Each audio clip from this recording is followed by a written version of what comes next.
I spent 1 year in Rimworld BioTech as a lone Ork Mechanitor with the goal to produce 1000 Flake and defeat all 3 Mechanoid bosses. This is the story of Morbius the Morbinator.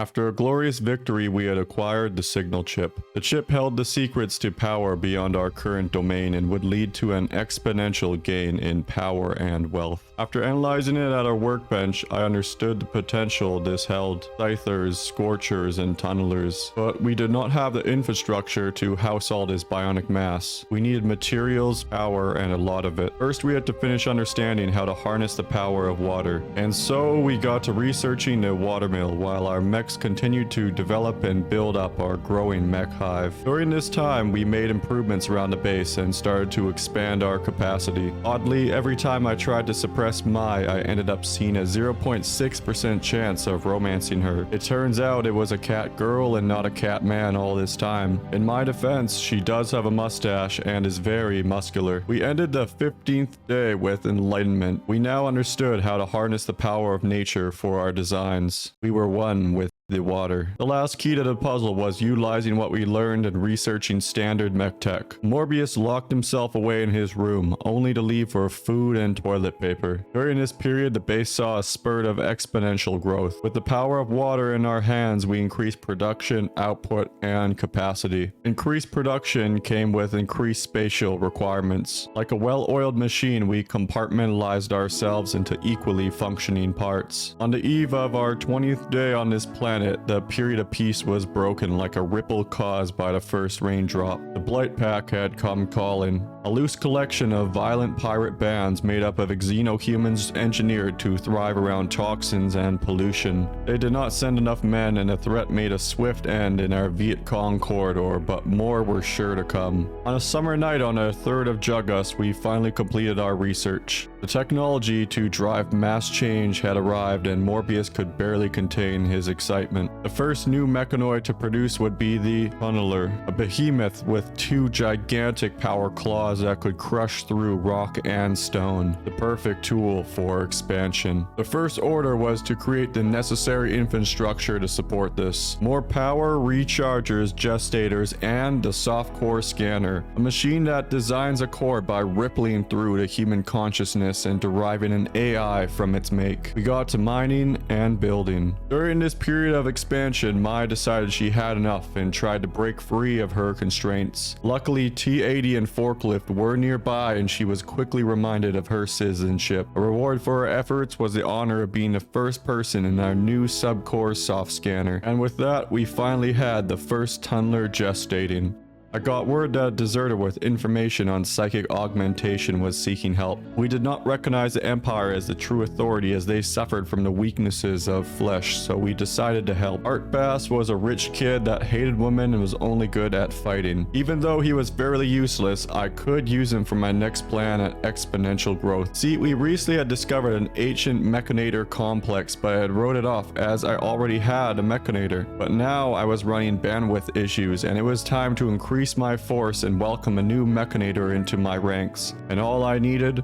A warm body. After trekking through the jungle for a day, we finally arrived. A secluded steel and slate structure sat nested within the trees. It appeared deserted at first glance, but I had learned not to trust my eyes. We set up a breach point and entered, but it was all quiet.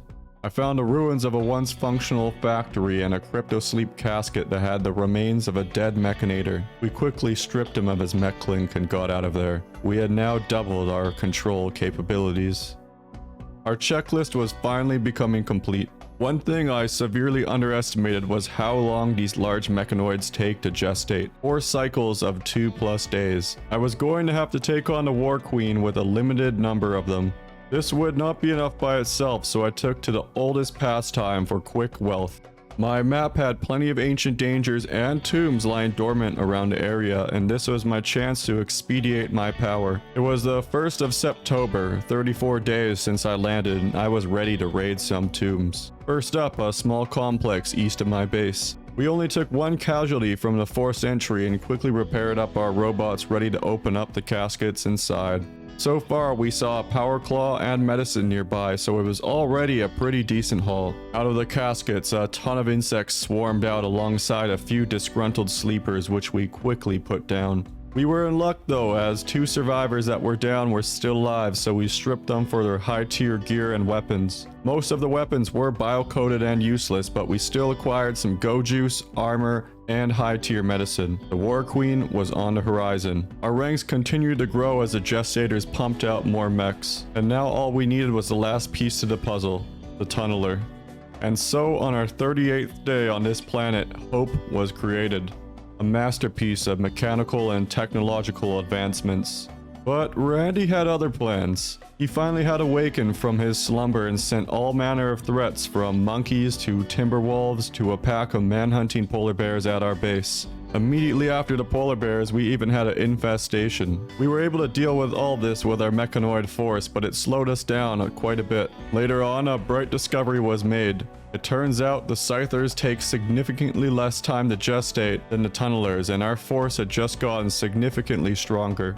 It was a clear day on the 8th of October. This was the 42nd day on this planet, and we were ready to call down the WarQueen. To do this, you need to produce a mech band antenna, which draws her attention. After finishing construction, we activated the beacon and waited for her arrival. It took a whole half day of tense waiting for her to show herself. We quickly juiced up our pawns and got everyone together, preparing to weather a storm of steel and bullets. The WarQueen came with a nasty escort, 5 pikemen and 2 scythers, not to mention the WarQueen herself. This was going to be a battle with many casualties. I waited for them to attack and watched as they funneled into a choke point. I was going to need every advantage I could get. But then a miracle occurred. A trader came by. Of all the traders that come by, it was a combat supplier that dropped on the map and was headed right for us. Randy was blessing us. God himself had spoken. As the mechanoids pressed through the cavern entrance towards me, I was taking casualties and losing my mechanoid soldiers at an alarming rate. The choke point was working, but there were too many of them to hold back. All was almost lost, but then by divine intervention, a caravan of Ø.H.M plowed through the backside of the mechanoid threat, alleviating my front line and giving me time to deal with the queen. With all of my mechanoids down, there was only my left over. The go juice kept my fighting to the bitter end, and she held back the queen while Morbius and Artbass pumped bullets into her. Seconds felt like minutes, and right as my dropped dead, the queen took her final step as a bullet entered her bionic cerebral cortex and ended her life.